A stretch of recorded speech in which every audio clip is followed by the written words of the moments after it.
الذي نزل الفرقان على عبده ليكون للعالمين نذيرا، وأشهد أن لا إله إلا الله وحده لا شريك له، أنزل كتابه رحمة وحجة وهداية للأمة الإسلامية، وأشهد أن سيدنا ونبينا محمدًا عبد الله ورسوله، خير من تلا كتاب الله وأعظم من بلغ الوحي عن الله، فصلى الله ربي وسلم وبارك عليه وعلى آل بيته وصحابته ومن تبعهم بإحسان إلى يوم الدين. وبعد، إخوتي أهل الإسلام في هذه الدولة الإسلامية بنغلاديش، سعيد بزيارة هذا البلد، فرح بلقاء إخوتي في هذا المجلس، وموجه شكري ودعائي للإخوة في هيئة القراءات الدولية في بنغلاديش ولأمينها العام الشيخ سعد سيف الله مدني وفقهم الله على إقامة هذا الملتقى القرآني المبارك. السلام عليكم ورحمة الله وبركاته. بسم الله الرحمن الرحيم، والصلاة والسلام على نبيه الكريم وبعد। محترم প্রিয় উপস্থিত অতিথিবৃন্দ এবং কোরআনের আশিকান প্রেমিকগণ, আমাদের সম্মানিত মেহমান, প্রথমে আল্লাহ সুবহানাহু ওয়া তাআলার হামদ এবং প্রশংসা আদায় করেছেন। এরপর রাসূল করিম সাল্লাল্লাহু আলাইহি ওয়াসাল্লামের শানে দুরূদ পাঠ করেছেন। এরপর তিনি বলেন যে, হে আমার প্রিয় মুসলমান ভাইয়েরা, আল্লাহ তাআলার তৌফিক এবং মেহেরবানিতে আমি এই দেশে আপনাদের মাঝে উপস্থিত হতে পেরে অত্যন্ত সুখ এবং সৌভাগ্য অনুভব করছি। তাই আমি শুরুতেই আপনাদের যেমন কৃতজ্ঞতা এবং শুকরিয়া আদায় করছি, সাথে সাথে কোরআনে কারীমের এই সুন্দর মিলন মেলা যে সংস্থা আয়োজন করেছে, হাইয়াতুল কিরাআত আদ-দাওলিয়া, আন্তর্জাতিক কেরাত সংস্থা, এর পরিচালনা পরিষদ যারা আছেন তাদেরও আমি কৃতজ্ঞতা প্রকাশ করছি। বিশেষ করে এর মহাসচিব জনাব হাফেজ কারি সাদের বিশেষভাবে অন্তরের অন্তঃস্থল থেকে আমি শুকরিয়া এবং কৃতজ্ঞতা প্রকাশ করছি। من مكة بلد الله الحرام ومن جوار الكعبة المعظمة جئت أحمل لكم سلاما وحبا ودعاء بأن يحفظ الله عز وجل علينا وعليكم الأمن والإيمان والسلامة والإسلام. মোহতারাম হাজিরিন, কাবা শরীফের প্রতিবেশত্ব থেকে মক্কা শরীফে তিনি অবস্থান করেন আমরা জানি। সেখান থেকে কাবা শরীফের বরকত নিয়ে আমি আপনাদের মাঝে এখানে উপস্থিত হয়েছি। আমি মহান রব্বুল আলামিনের দরবারে দোয়া করি আল্লাহ সুবহানাহু ওয়া তাআলা যেন আমাদের এই উপস্থিতিকে কবুল করে নেন। وكانت المشاركة بموافقة كريمة من سفارة المملكة العربية السعودية لدى جمهورية بنغلاديش في هذا المؤتمر القرآني استمرارا بجهود المملكة العربية السعودية في خدمة القرآن وأهله، من طباعة المصحف الشريف وتوزيعه على الحجاج والمعتمرين، وإقامة المسابقات القرآنية والعناية بكل برامج القرآن حتى أضحى بلدا إسلاميا قبلة في كل ما يعنى بكتاب الله وحث أهله وإكرامهم والتشجيع على حفظه وخدمته بكل وجه ممكن. আমি সাথে সাথে এই দেশে সৌদি আরবের যে দূতাবাস আছে এবং সেই দূতাবাসে যারা কর্মরত আছেন তাদেরও কৃতজ্ঞতা প্রকাশ করি, কারণ আমি জানতে পেরেছি যে তারাও এই দেশে কোরআনে কারীমের হিফজের বিভিন্ন কম্পিটিশন প্রতিযোগিতা তারা আয়োজন করে থাকেন এবং কোরআনের সাথে সংশ্লিষ্ট আরও বিভিন্ন প্রোগ্রামের তারা আয়োজন করে থাকেন। আল্লাহ সুবহানাহু ওয়া তাআলা তাদের এই প্রচেষ্টা এবং আয়োজনকেও কবুল করে নিন। ولعلي أوجز كلمتي ووصيتي في هذا المجلس القرآني المبارك للإخوة الحاضرين ومن يتابع ويسمع من قريب ومن بعيد، أوجزها في وصايا 3 ألخص فيها مقصود الكلمة إن شاء الله تعالى. মোহতারাম হাজিরিন, আমি আপনাদেরকে আজকে যে নসিহত বা যে উপদেশ প্রদান করতে চাচ্ছি, অতি সংক্ষেপে যে উপদেশটি আমি প্রদান করব তা 3টি কথা এবং পয়েন্টের মধ্যে সীমাবদ্ধ থাকবে। أولها الإقبال على كتاب الله الكريم، فإنه شرف الأمة وهو كلام الله جل وعلا الذي جعله رحمة وبركة ونورا وهداية، وما أقبل عبد على كتاب الله إلا وجد البركة في حياته كلها।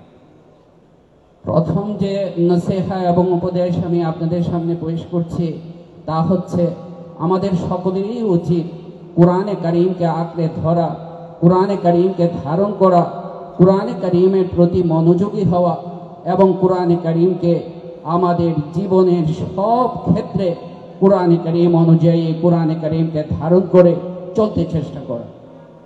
جعل الله البركة والأجر والحسنات لكل من أقبل على القرآن، فإن قرأ القرآن كان له أجر بكل حرف حسنة والحسنة ب10 أمثالها، وإن لم يقرأ بل استمع إلى القرآن كان له أيضا بسماعه للقرآن رحمة من الله سبحانه، وإذا قرئ القرآن فاستمعوا له وأنصتوا لعلكم ترحمون।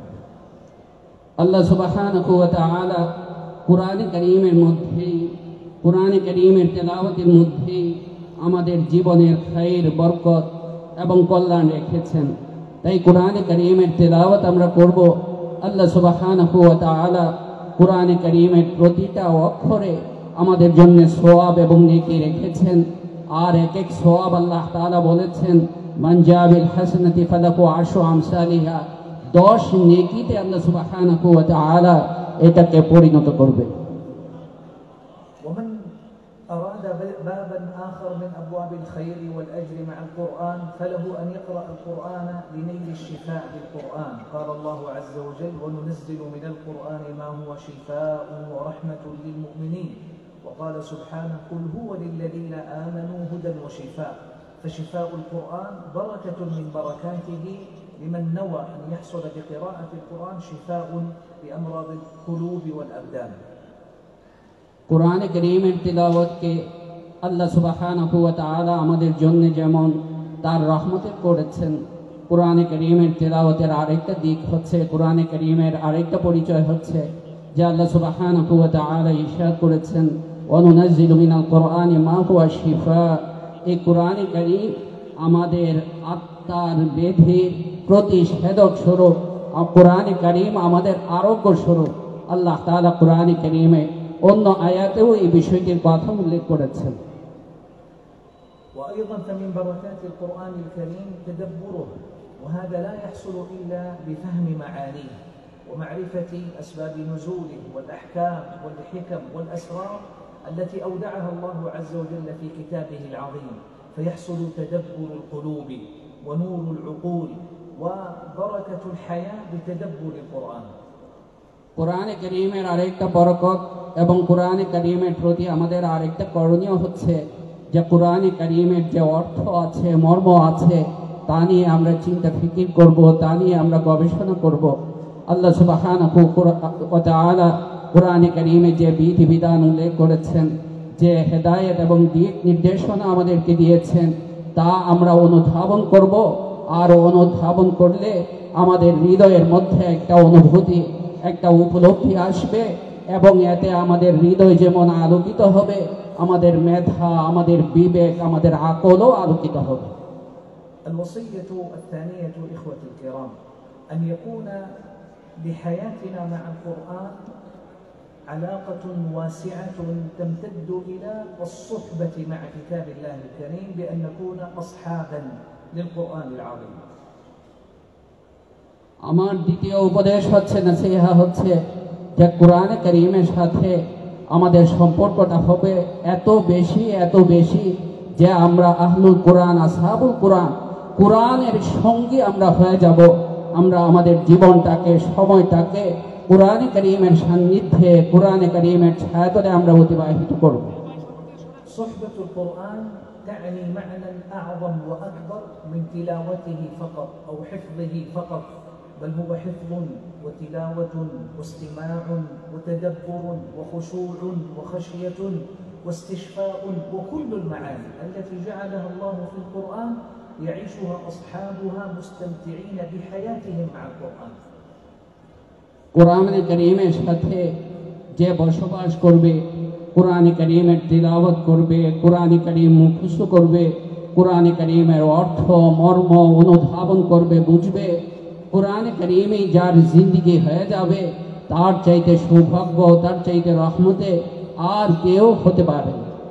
وهذا لا يكون إلا لمن كان مع القرآن في كل يوم وليلة، لا يتركه يوما ولا يغيب عنه ليلة، هو مع القرآن إما بالتلاوة أو بالاستماع أو بالتدبر أو بالفهم أو بالتعلم أو بالتعليم، يعيش حياته صحبة حقيقية لكتاب الله।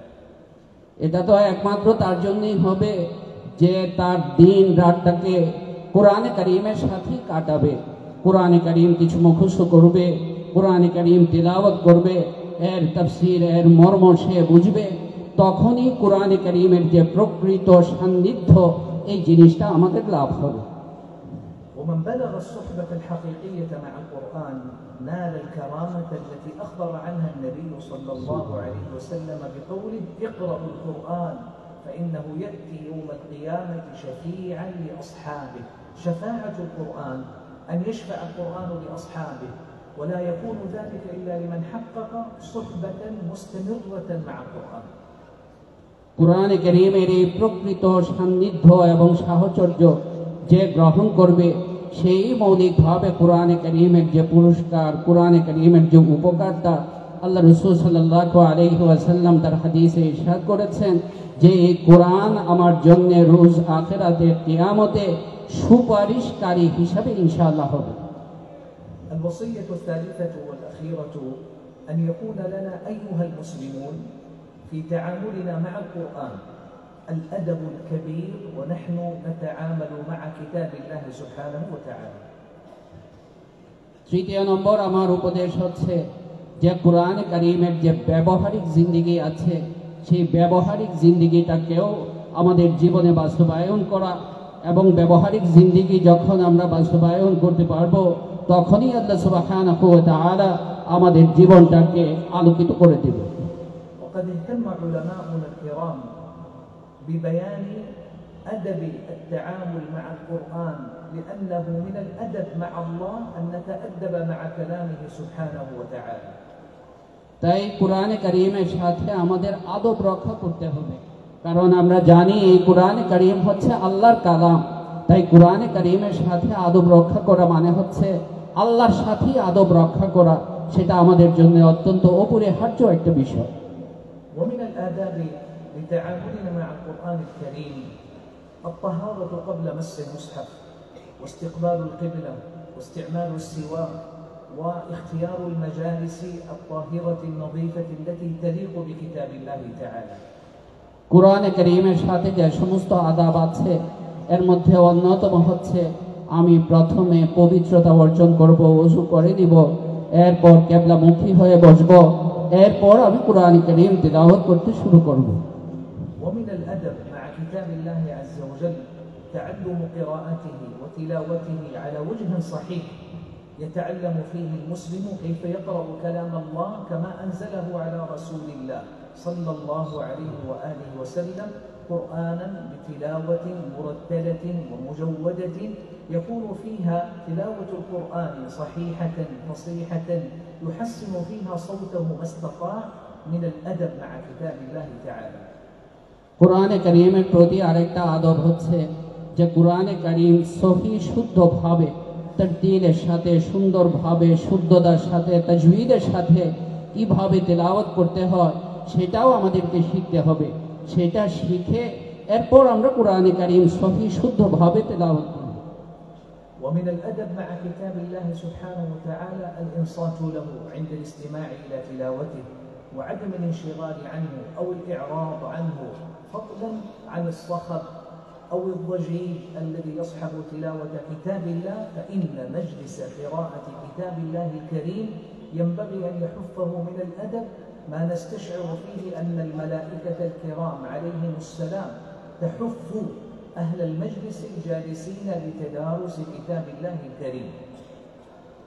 কুরআন কারীমের তেলাওয়াতের সাথে আরেকটা বড় আদব হচ্ছে আমি যথাসম্ভব যত সুন্দর কণ্ঠে সুন্দরভাবে কুরআন কারীম তেলাওয়াত করা যায় আমি সেভাবে তেলাওয়াত করার জন্য চেষ্টা করব এবং এই ধ্যান আমার ভিতরে আমি জাগ্রত করব যে আমি যখন কুরআন কারীম তেলাওয়াত করি বা যে মজলিসে কুরআন কারীম তেলাওয়াত হয় সেই মজলিসকে আল্লাহর পক্ষ থেকে ফেরেশতারা এসে পরিবেষ্টন করে নেয়, ঘিরে নেয়। সুবহানাল্লাহ। তো এই ধ্যান নিয়ে আমি কুরআন কারীমের তেলাওয়াত করব। ألا وإن من أعظم الأدب مع كتاب الله سبحانه وتعالى أن نفتح له قلوبنا قبل آذاننا، بمعنى أن يكون لنا عناية عظيمة بفهم ما يقول ربنا سبحانه وتعالى مع تلاوته ومع استماع تلاوته، أن يكون لنا حرص على فهم كتاب الله لتدبره والاستفادة مما جعل الله في كتابه من المعاني والحكم والأحكام। আর কুরআন কারীমের আরেকটা বড় আদব হচ্ছে এই বিষয়টা আমাদের সকলেরই খেয়াল রাখতে হবে যে আমি আমার বাহ্যিক যে কর্ণ বা শ্রবণ শক্তি আছে সেটা খোলার আগে আমার হৃদয়ের যে শ্রবণ শক্তি এবং হৃদয়ের যে দরজা আছে সেই দরজাকে আমি উন্মুক্ত করব, যাতে কুরআন কারীম তিলাওয়াত করার সময় এর প্রতিটা শব্দ এর প্রতিটা অর্থ মর্মের প্রতি আমার পূর্ণ মনোযোগিতা থাকে। قال الله عز وجل: كتاب أنزلناه إليك مبارك ليدبروا آياته وليتذكر أولو الألباب. فالآية صريحة في أن المقصد الأعظم من إنزال كتاب الله عز وجل على نبينا صلى الله عليه وآله وسلم قال ليدبروا، ليحصل التدبر، ولا يحصل التدبر إلا إذا وعى القلب وفهم العقل معنى كلام الله سبحانه وتعالى। আর কুরআন কারীম সম্পর্কে আল্লাহ সুবহানাহু ওয়া তাআলা ইরশাদ করেছেন যে আমি তো এমন এক বরকতময় কিতাব নাযিল করেছি যাতে লিয়াদাব্বারু আয়াতিহি ওয়া লিয়াতাযাক্কারু উলুল আলবাব, মানুষের আয়াত নিয়ে চিন্তা ফিকির করে এবং এর দ্বারা শিক্ষা গ্রহণ করে। আমরা ভালো করে খেয়াল করে শুনি যে কুরআনে কারীমের এই যে মর্ম আয়াত আছে এর প্রতি চিন্তা ফিকির কখন হবে? তখনই তো হবে যখন আমি আমার হৃদয় দিয়ে আমি আমার কল্ব দিয়ে হৃদয় দিয়ে এই কুরআনে কারীমকে আমি অনুধাবন করা উপলব্ধি করার আমি চেষ্টা করব। قال الإمام الحسن البصري رحمه الله وهو سيد من سادات التابعين قال: أنزل الله عز وجل كتابه ليتدبر ويعمل به فاتخذوا تلاوته عملا. ينبه رحمه الله إلى ما وقع من القصور في التعامل مع كتاب الله عندما نقتصر على التلاوة دون العناية بالفهم والتدبر والعمل، فلا نصل إلى المطالب الحقيقية لتستفيد الأمة من كتاب الله تعالى. অনেক বড় ইমাম ছিলেন একজন হযরত হাসান বসরি রাহমাতুল্লাহি আলাইহি। আমরা তো সবাই নিশ্চয়ই তার নাম শুনেছি। হযরত হাসান বসরি রাহমাতুল্লাহি আলাইহি কুরআনে কারীম নাযিল হওয়ার যে লক্ষ্য এবং উদ্দেশ্য এই সম্পর্কে তিনি বলেছেন যে কুরআনে কারীম নাযিল হওয়ার লক্ষ্য উদ্দেশ্য এটাই যে আমরা এর মর্ম এর তাফসীর সম্পর্কে চিন্তা ফিকির করব এবং চিন্তা ফিকির করে অনুধাবন করে এর মর্ম সে অনুযায়ী আমরা আমাদের জীবনেও সেটার বাস্তবায়ন করব। কালামুল্লাহি আযীম ওয়া আযমাতুহু তুআথিরু ফিল আসমা' ওয়া ফিল কুলুব بمجرد سماع كلامه سبحانه، فما أعظمه لو كان مع سماع كلام الله سبحانه وتعالى فهم لما يريد الله منا بكلامه. فالقرآن كلام الله وهو خطاب لنا أمة الإسلام، فنفهم ماذا يريد منا ربنا، ونحن لا نقتصر على التلذذ بتلاوته وسماعه ونحرم من بركة معناه وتدبره وحياة القلوب به। কুরআনে কারীম এমন এক কিতাব যে এই কিতাব আল্লাহ যেমন মহান সুমহান, আল্লাহর কালামও এরকম সুমহান আল্লাহ তাআলা করেছেন। আমরা দেখি যে কোরআনে কারীমের শব্দই যখন কেউ সুন্দর করে তিলাওয়াত করে পাঠ করে, তখন এটা তার হৃদয়ে অনেক প্রভাব বিস্তার করে। তাহলে চিন্তা করে দেখি যে আমরা যদি কোরআনে কারীমের তাফসীর এবং মর্ম উপলব্ধি করতে পারি, অনুধাবন করতে পারি, তাহলে এর প্রভাব এবং আসরটা কত বেশি হবে। সুতরাং ভাইরা আমার, আমরা যেন কেবল কোরআনে কারীমের তেলাওয়াতের যে বাহ্যিক কেরাত, বাহ্যিক যে সুর এবং কণ্ঠের সৌন্দর্য, এটার মধ্যেই যেন আমরা সীমাবদ্ধ না থাকি, বরং সাথে সাথে এর যে মূল মর্ম, আল্লাহ সুবহানাহু ওয়া তাআলার যে মূল আবেদন যেটা আল্লাহ তাআলা আমাদেরকে করেছেন, সেটার প্রতিও যেন আমরা মনোযোগী হই। وإذا فعلنا ذلك حقيقة ووفقنا الله كانت مجالس القرآن مجالس خشوع، مجالس دموع، مجالس أثر ووعظ وذكرى لما جعل الله عز وجل في كتابه العظيم.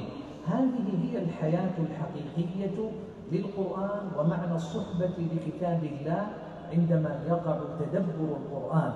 فرق بين مجالس ذكر وخشوع يزيد فيها الإيمان ويحب فيها العبد القرآن فيزداد لتلاوته أثرا ولاستماعه أثرا، فلا يقوم من مجلس القرآن إلا وقد وجد السكينة وراحة القلب وهداية الحياة وسعادتها، لأنه دخل من الباب الحقيقي وهو أن ينال بركة القرآن بما فيه من الحكم والفوائد والهدايات التي جعلها الله في كتابه العظيم. মেহমান বলেন যে এটা যখন হবে, তখন কোরআনে কারীমের যে সত্যিকারের আসর, কোরআনে কারীমের যে সত্যিকারের প্রভাব, কোরআনে কারীমের তিলাওয়াতের মাধ্যমে মাজলিসের মধ্যে খুশু খুজু, বিনয় ও নম্রতা সৃষ্টি হওয়া, ভাব গাম্ভীর্য সৃষ্টি হওয়া, ঠিক অনুরূপভাবে আমার হৃদয়ের মধ্যে প্রশান্তি অনুভব হওয়া, হৃদয়ের মধ্যে আলো অনুভব হওয়া, নূর অনুভব হওয়া, সেটা তখনই হবে যখন কোরআনে কারীমকে ওই আদবের সাথে আমি শুনবো, ওই আদবের সাথে কেরাত এবং তেলাওয়াত করব, যে আদব রক্ষা করে আল্লাহ এবং আল্লাহ রাসূল সাল্লাল্লাহু আলাইহি ওয়াসাল্লাম আমাদেরকে নির্দেশ দিয়েছেন। وأخيرا قال الله عز وجل: لو أنزلنا هذا القرآن على جبل لرأيته خاشعا متصدعا من خشية الله، يعني أن الله جعل في أثر القرآن العظيم لو أنزله على الجبال وهي حجارة صلبة قاسية لوجدت الأثر من خشية الله بما في القرآن من أثر عظيم، فكيف بقلوبنا أيها المسلمون وهي قطعة من لحم تستجيب للوحي وتهتدي بنوره، وهي أقرب إلى حصول الخضوع والخشوع والخشية لكلام الله سبحانه وتعالى. সম্মানিত উপস্থিতি, মেহমান বলেন যে পরিশেষে আমি কোরআনে কারীমের একটা আয়াত তেলাওয়াত করে আপনাদেরকে শোনাতে চাচ্ছি। আল্লাহ সুবহানাহু ওয়া তাআলা কোরআনে কারীমের মহানত্ব সম্পর্কে উল্লেখ করতে গিয়ে বলেন: লাউ আনজালনা হাযাল কুরআন আলা জাবালিন লারাআইতাহু খাশিআন মুতাসাদ্দিআন মিন খাশিয়াতিল্লাহ। আমি যদি এই কোরআনকে পাহাড়ের উপরে নাযিল করতাম, তাহলে তুমি দেখতে পেতে যে তা বিনয় ও নম্রতায় চূর্ণ বিচূর্ণ হয়ে যেত। এই যে পাহাড় কত দৃঢ়, সেই পাহাড়ের যদি এই আসর এবং প্রভাব হয় কোরআনে কারীমে, তাহলে আমাদের হৃদয় তো আল্লাহ সুবহানাহু ওয়া তাআলা তার হেদায়েতের জন্যই, তার কালামের জন্যই আল্লাহ সুবহানাহু ওয়া তাআলা সৃষ্টি করেছেন। তাই আমাদের হৃদয়ের আসরটাও আরো কত বেশি হওয়া দরকার। كان نبينا صلى الله عليه وسلم إذا قرأ القرآن خشع وبكى، وإذا استمع إلى تلاوة أحد أصحابه للقرآن خشع وبكى. রাসূল পাক সাল্লাল্লাহু আলাইহি ওয়াসাল্লাম যখন কোরআনে কারীমের তিলাওয়াত শুনতেন, তখন অত্যন্ত বিনম্র হয়ে যেতেন এবং আল্লাহ তাআলার মহব্বতে, আল্লাহ তাআলার ভয়ে তিনি কাঁদতেন। হাদিসে বিভিন্ন সাহাবীদের তেলাওয়াত তিনি শুনেছেন এবং সেই তেলাওয়াত শুনে হাদিসে এসেছে যে তিনি খুবই কান্নাকাটি করেছেন।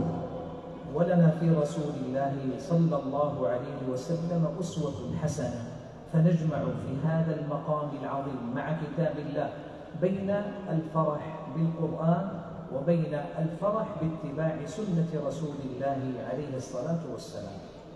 সুতরাং পরিশেষে বলতে চাই যে আমাদের এই সম্মেলনের মধ্যে, এই মাজবার মধ্যে আমাদের এটাই পণ হোক, এটাই অঙ্গীকার হোক যে আমাদের জীবন হবে কোরআনের সাথে, আমাদের জীবন হবে কোরআনে কারীমের তিলাওয়াতের সাথে এবং কোরআনে কারীমের সান্নিধ্যে। আল্লাহ সুবহানাহু ওয়া তাআলা আমাদের সকলকে তৌফিক দান করুন। وأختم مجلسي بما افتتحت به من شكر الإخوة في الهيئة العالمية للقراءات على تنظيم هذا الملتقى القرآني الذي يعيد من جديد حب القرآن والإقبال عليه وحث الناس على الاجتماع على كتاب الله والانتفاع به والاهتداء بهداه. আমি আমার বক্তব্যের শেষে আবারও আন্তর্জাতিক কেরাত সংস্থা এবং এর পরিচালনা পরিষদে যারা আছেন অন্তরের অন্তঃস্থল থেকে তাদের শুকরিয়া এবং কৃতজ্ঞতা আদায় করি যে তারা যে খেদমত কোরআনে কারীমের সেবা আঞ্জাম দিচ্ছেন, মানুষের দিলে কোরআনে কারীমের ভালোবাসা এবং মহব্বতের বীজ বপন করছেন। আল্লাহ সুবহানাহু ওয়া তাআলা তাদেরকে ইনশাআল্লাহ উত্তম বদলা দান করবেন। وما زلنا نرى في كثير من طلابنا القادمين من هذه البلاد من بنغلاديش المرتحلين إلى طلب العلم في كثير من البلاد، ما زلنا نرى فيهم حب القرآن والإقبال على القرآن والعناية بالقرآن. وها قد وجدنا اليوم في هذا البلد حب الناس للقرآن والاجتماع إليه، فنسأل الله أن يجعلنا وإياهم جميعا من أهل القرآن الذين هم أهل الله وخاصته. পরিশেষে মেহমান আমাদের সকলের জন্য দোয়া করেন। বিশেষ করে তিনি বলেন বাংলাদেশের মানুষের আমাদের কোরআনে কারীমের প্রতি মহব্বত এবং ভালোবাসা যা তিনি দেখেছেন সত্যিই অপূর্ব, এবং আল্লাহ সুবহানাহু ওয়া তাআলার কাছে দোয়া করেন যে আল্লাহ তাআলা যেন আমাদের সকলকে কোরআনে কারীমের পরিবার, কোরআনে কারীম কোরআনওয়ালা যেন আল্লাহ সুবহানাহু ওয়া তাআলা আমাদেরকে করে দেন। আমিন। وأختم مجلسي بدعوات أسأل الله عز وجل أن يتقبل وأن يوفق ويعين على ما يحب ويرضى. اللهم انفعنا وارفعنا بالقرآن العظيم. آمين. دعاء করতেছেন, আমরা সবাই দোয়া করি। اللهم انفعنا وارفعنا بالقرآن العظيم. آمين. واجعله لنا حجة وشفيعا. آمين. وإماما وهدى. آمين. ورحمة يا حي يا قيوم. آمين. اللهم علمنا من القرآن ما جهلنا. آمين. وذكرنا منه ما نسينا. وارزقنا تلاوته آناء الليل وأطراف النهار على الوجه الذي يرضيك عنا. آمين. اللهم انفعنا وارفعنا بالقرآن العظيم. اللهم إنا عبيدك بنو عبيدك بنو إمائك نواصينا بيدك ماض فينا حكمك عدل فينا قضاؤك. نسألك اللهم بكل اسم هو لك سميت به نفسك أو أنزلته في كتابك أو علمته أحدا من خلقك أو استأثرت به في علم الغيب عندك أن تجعل القرآن العظيم ربيع قلوبنا اللهم آمين. ونور صدورنا وجلاء أحزاننا وذهاب همومنا. اللهم اجعل القرآن العظيم لقلوبنا ضياء ولأبصارنا جلاء ولأسقامنا دواء. اللهم ارفع قدرنا عندك وبين خلقك بكتابك العظيم، وارزقنا يا رب تلاوته حق تلاوته والقيام به حق القيام. اللهم أحينا بالقرآن واجعله لنا صاحبا في الدنيا والآخرة يا ذا الجلال والإكرام. اللهم ونسألك بأسمائك الحسنى وصفاتك العلى كما وفقتنا لتلاوته أن توفقنا لتدبره وفهمه وإحياء القلوب بآياته يا حي يا قيوم. اللهم أحينا مسلمين وتوفنا مسلمين والحقنا اللهم بالصالحين. لك الحمد ربنا حتى ترضى ولك الحمد إذا رضيت ولك الحمد بعد الرضا. اللهم إنا نسألك من كل خير خزائنه بيدك ونعوذ بك من شر كل ذي شر أنت آخذ بناصيته. ونسألك يا رب فواتح الخير وخواتمه وجوامعه وأوله وآخره وظاهره وباطنه. ونسألك الدرجات العلى من الجنة يا رب العالمين. اللهم بارك لنا فيما بقي من رجب وفي شعبان، وبلغنا شهر رمضان شهر القرآن بفضلك ومنتك يا ذا الجلال والإكرام، ونحن في عفو وعافية وأمن وإيمان يا حي يا قيوم. ربنا اغفر لنا ولوالدينا وارحمهم كما ربونا صغارا. اللهم اجزهم خير الجزاء وأكرمه وأوفاه يا حي يا قيوم. ووفق يا ربي ولاة أمورنا لكل خير وهدى وسداد ورشاد، وأصلح بهم البلاد والعباد يا منان يا ذا الجلال والإكرام.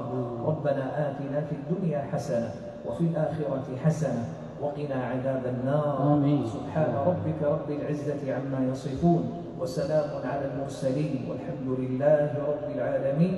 وصلى الله وسلم وبارك على عبده ورسوله سيدنا ونبينا محمد وعلى آله وصحبه أجمعين برحمتك يا